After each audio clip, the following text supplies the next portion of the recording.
Thank you. Chair recognizes Representative Hageman for 5 minutes. Thank you, Mr. Chairman, and I'm grateful for all of the work that has gone into this bill, and more particularly for the discussions that I have had with Chairman Westerman in developing this legislation. I also want to thank each of the witnesses for their willingness to testify in front of this subcommittee. We deeply value your input and knowledge and your expertise.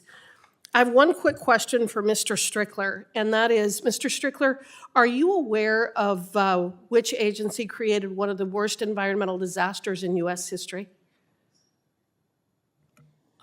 Representative Hageman, I'm not entirely sure, but happy for you to enlighten me. Well, it was the EPA, and the EPA blew out the Gold King mine in 2015 and released 800,000 pounds of heavy metals and other things into the Animas River, turning the Animas River yellow. And in doing so, they destroyed hundreds of miles of rivers and fisheries and wildlife and other things down in southwestern Colorado and in the remainder of the Animas River. No one has ever been held responsible for that. So I think that it's very important that we understand who's actually got the skin in the game for conserving resources, conserving our natural resources, and our wildlife. Wildlife, habitat, water, and resource conservation is extremely important to the state of Wyoming. Almost a year ago, we had the privilege of hearing from Director of Wyoming Game and Fish in this subcommittee as we spoke on my bill, the Grizzly Bear State Management Act.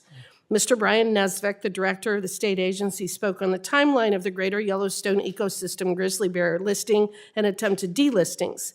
He made it very clear in his testimony that it's our state and local managers who are putting in the hard work on the ground and who best understand our local ecosystems. In fact, Wyoming has spent over $59 million on grizzly recovery, whereas the U.S. Fish and Wildlife Service has spent only in the thousands. States have the responsibility, expertise, and incentives to conserve the species within their borders. And in fact, many states take an outsized role in managing of listed species. One of the things that we discussed as we were going through the bill for the grizzly bear delisting is how the Endangered Species Act actually works. And it is the states that do so much of the heavy lifting in terms of protecting our wildlife. Like in my home state of Wyoming, the Greater Yellowstone, grizzly bear, the gray wolf, et cetera, have been highly successful, but that's because of state management.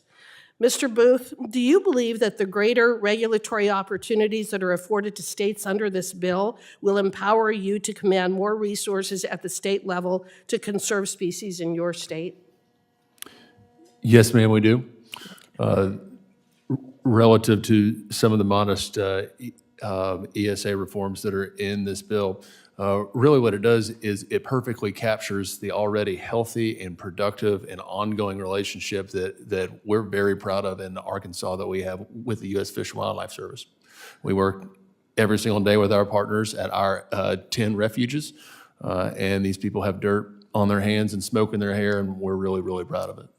So, Mr. Booth, when the Fish and Wildlife Service has given states, landowners, and conservation groups clear recovery targets, do you believe that that has motivated the recovery efforts?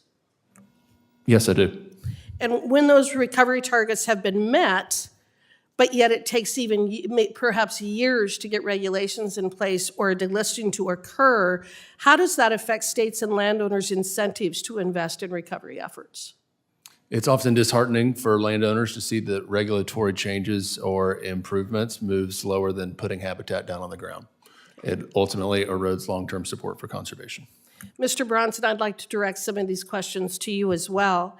When you have clear recovery targets from the Fish and Wildlife Service, do you believe that that motivates recovery efforts? Yes.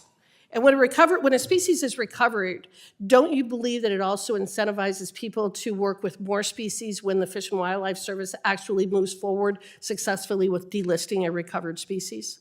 Absolutely. When you have success, it breeds more and additional success. But when you're locked in and can't move forward on gray wolves, for instance, in the Great Lakes region, or grizzly bears in your state, it just frustrates all the managers involved in the process all the way down the line for other species down the road.